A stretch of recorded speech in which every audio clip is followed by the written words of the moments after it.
India is one of the largest film producers in the world. Indian films have their own flavor of song and dance, for which it is well known world over. There is a strong drive here to reach on par with the world cinema. There are a few international film schools in India which are highly reputed for quality cinema education and its infrastructure. Students here watch a lot of world cinema and dream of being a part of it.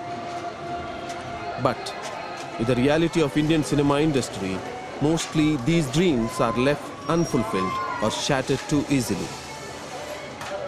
We, being film students ourselves, wanted to know what our fellow film students are dreaming of right now. We wanted to know what their plans are. What are your plans? What are your plans? I have no plans. I always wanted to make documentary films, and that is what I'm going to do. I don't find any place in Bollywood right now for me. I'm planning of studying more because I guess after this I don't want to land up in Bombay and get into the hectic thing of day-to-day life. I mean, no, not that. So maybe study more, maybe do some PhD, but stick to cinematography, not like leave it. I want to get into filmmaking, feature filmmaking, in Telugu film industry, and I also plan to apply in a lot of ad agencies. Let's see. Film school people, importantly direction students who are supposed to make films, they are not, successful in creating some impact in Indian film industry.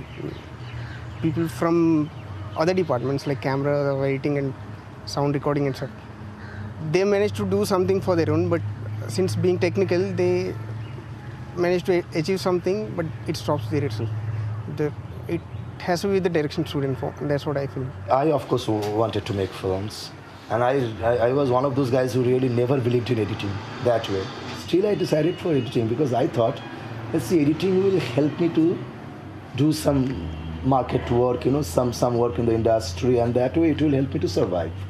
So I have something to fall back upon, because otherwise direction is too uncertain an area. You never know whether you'll be able to put out a director, a producer or not. So that is the thing. That is what we have always done. So we do not really we prefer risk aversion. Money is a very important thing, of course.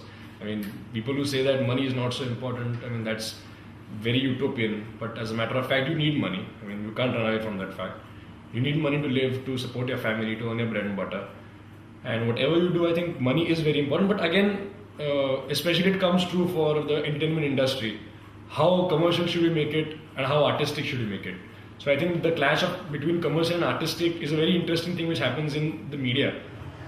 See, at a film place like film school, you tend to get influenced by a lot of films and a lot of styles and all.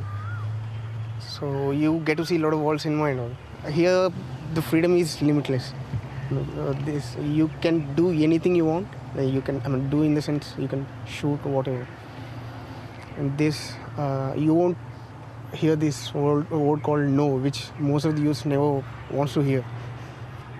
And when you go out, there are a lot of things you have to listen. If you're not ready for that, you suffer. You're suffering.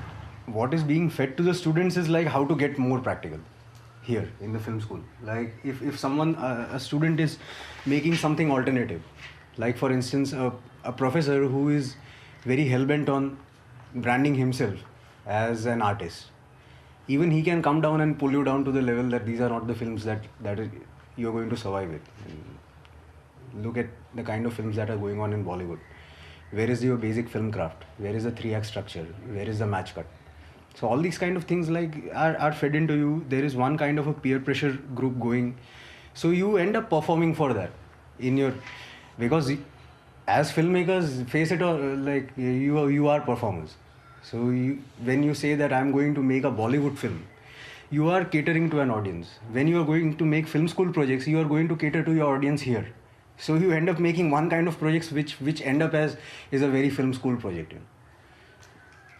So you're constantly performing for your peer group or for your wide audience, whatever. Talking of me personally, when I left FTI in '88, I made myself a promise that I'll never shoot a video. And I'm glad to report that I've kept to that promise so far. It's been 17, 18 years. And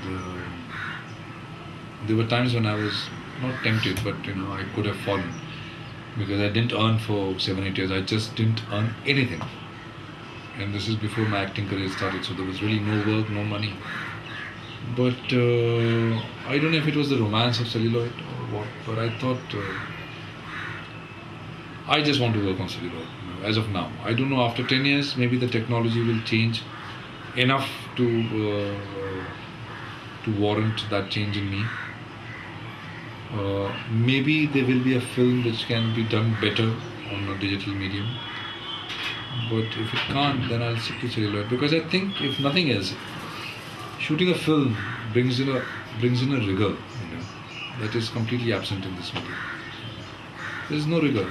You shoot this, you shoot that, you shoot this. And I've acted in some of these things, so I know.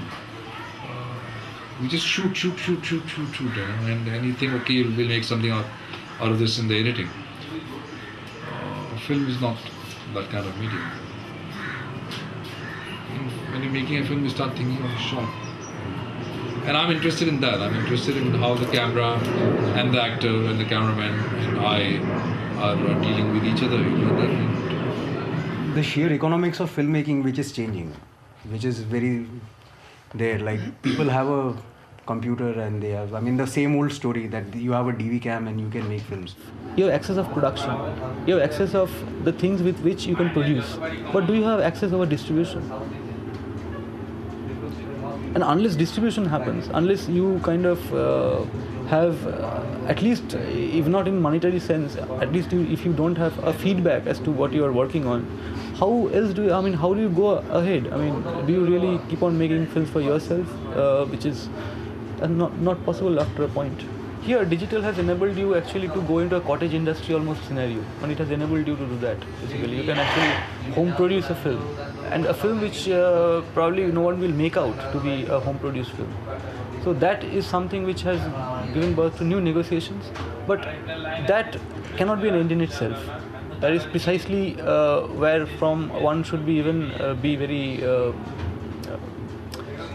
One should hold that also in suspect. Because as Godard, once again to quote him, says that, films are made now in the kitchen. So I would much rather also live for a world where films are not only made in the kitchen. So the booming of digital filming has given birth to new kind of films. People have found their own romance in either digital medium or on celluloid. As technology is becoming simple and more accessible, filmmakers are trying their hands on new kind of subjects. The digital medium has also given an audio-visual expression to the youth of today and to the filmmakers of tomorrow.